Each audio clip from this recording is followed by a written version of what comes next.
Hello guys, this is Tech PBA. Welcome once again. In this video tutorial, I'm going to show you how to use the control center and also how to customize the control center.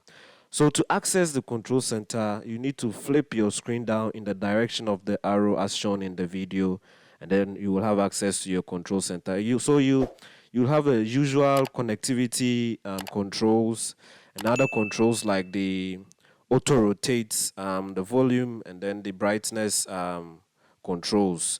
So to access the settings for the control center, open the settings, then under general you will find the control center, tap on it, and then you will see the controls that we saw when we accessed it under included controls.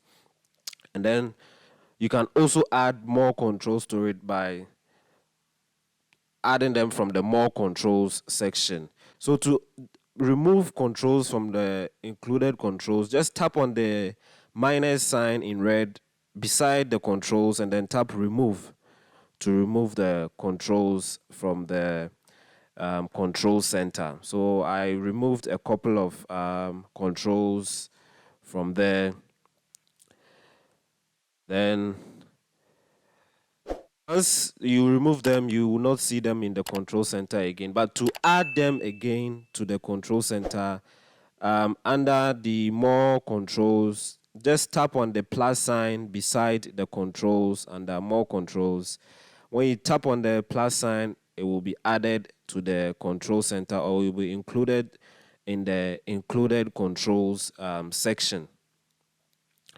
So once you tap on the plus sign beside them, they get added to the included controls, just as we are looking at on the screen now. So I added the Apple TV remote, I added magnifier, I added the text size, and then I also added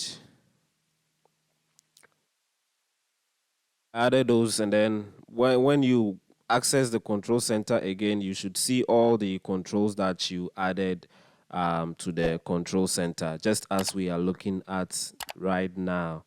So you can control your brightness, your speaker sound, the sound of your speaker. You can turn off your Wi-Fi, your mobile data, Bluetooth.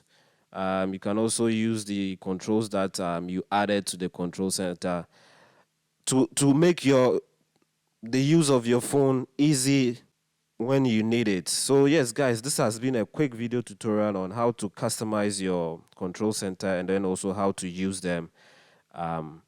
Please click on the subscribe button down this video, like this video, and then also share this video, and I will see you in another video. Bye.